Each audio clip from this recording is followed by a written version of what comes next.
میں نے ایسے لوگ بھی دیکھے ہیں مسجد کی ہمسائیگی میں ہوتے ہیں، نماز کی توفیق نہیں ہوتی۔ بعض اوقات یہ دیکھنے میں آتا ہے کہ کوئی جنازہ ہو جاتا ہے تو ظہر کے بعد جنازہ ہے، عصر کے بعد جنازہ ہے، تو گھر بالکل مسجد کے قریب ہے، تو ظہر کے بعد میت اٹھائی جائے گی، تو سب وضو سے ہوتے ہیں، تو نماز کا وقت ہوا تو سب مسجد میں چلے گئے کہ نماز پڑھیں، اس کے بعد جنازہ اٹھائیں گے، اور بے نمازی ادھر ادھر گلیوں میں منہ چھپاتے پھر رہے ہوتے ہیں، وضو بھی کیا ہوا ہے رسمن، لیکن مسجد میں جانے کی توفیق نہیں مل رہی۔ وہ سمجھتے ہیں ہم نہیں جا رہے، میاں تمہیں کوئی بلا ہی نہیں رہا۔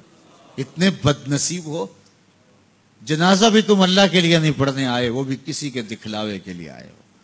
وہ تو فرض کفایہ ہے اور یہ نماز فرض عین تھی، اور یہاں اللہ کا بلاوا آیا، اس کے لیے اذان کوئی نہیں، اس کے لیے اذان ہے، اور تم یہاں اذان سننے کے باوجود بھی مسجد کے باہر گھوم رہے ہو، بہانے بہانے کبھی ادھر جا رہے ہو کبھی ادھر جا رہے ہو، اور نمازی مسجد کا رخ کر رہے ہیں۔ تو یہ کتنی بد نصیبی ہوتی ہے کسی شخص کی کہ مسجد کی ہمسائیگی میں بھی رہتا ہو اور مسجد کے قرب میں کھڑا ہو، اسے نماز کی توفیق نہ نصیب۔ تو یہ اس کی طرف سے توفیقات نصیب ہوتی ہیں۔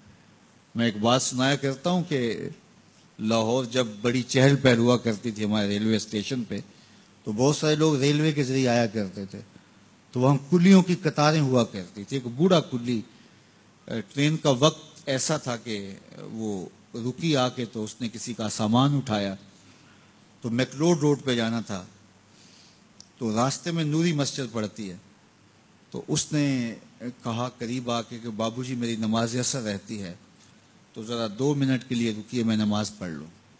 تو اس نے کہا ٹھیک ہے، سامان رکھا اور بابا جی اندر نماز پڑھنے چلے گئے۔ نماز ذرا اعتدال کے ساتھ پڑھتے تھے، رکوع و سجود اچھے طریقے سے کرتے تھے، اور یہ بار بار ٹائم دیکھتا ہے اور کبھی اندر جھانکتا ہے، تو بابا جی ابھی رکوع میں ہیں، کبھی سجدے میں ہیں، کبھی قیام میں ہیں۔ یہ کہتا ہے کہ میں عجیب مصیبت میں پھنس گیا کہ بابا جی نماز نہیں چھوڑ رہے۔ خیر بابا جی نے سلام پھیرا، ان کو تسبیحات فاطمہ پڑھنے کی عادت ہوئی تھی، وہ تسبیحات پڑھنے لگ گئے، تو اس کا پیمانہ صبر لبریز ہو گیا۔ وہ جہاں جوتے اتارتے تو وہاں جا کے اندر جھانک کے کہتا بابا آ بھی جا، تینوں کیڑی شے باہر نہیں آن دیندی۔ تو بابے نے یوں پلٹ کے دیکھا اور مسکرا کے کہا پتر جڑی شے تینوں اندر نہیں آن دیندی۔ وہ نہ بلائے تو بندہ قرب میں بھی کھڑا ہو تو اندر نہیں جا سکتا۔ اللہ سے توفیق مانگو کہ ہماری نسلوں میں بھی کوئی بے نمازی نہ ہو، 5 گانا نماز کی عادت زندگی میں رچ بس جائے، ہماری اولادیں بھی رب کے حضور سجدہ ریز ہونے والی ہیں۔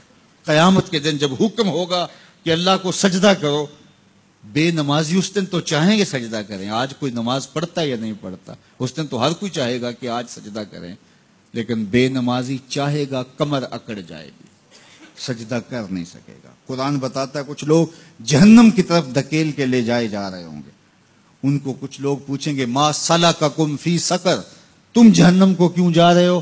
تو وہ کہیں گے لم نک من المصلین، ہم نماز نہیں پڑھا کرتے تھے۔ تو 5 گانا نماز یہ زندگی میں شامل کر لو، کبھی بھی نماز قضا نہ ہونے پائے۔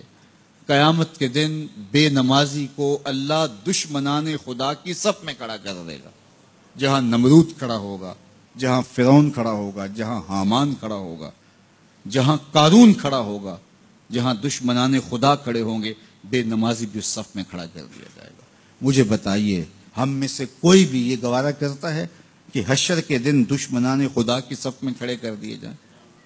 یا کوئی خاتون یہ گوارا کرتی ہے کہ رسول اللہ صلی اللہ علیہ وآلہ وسلم کی راہوں میں کانٹے بچھانے والی ام جمیل کے ساتھ کھڑی کر دی جائے؟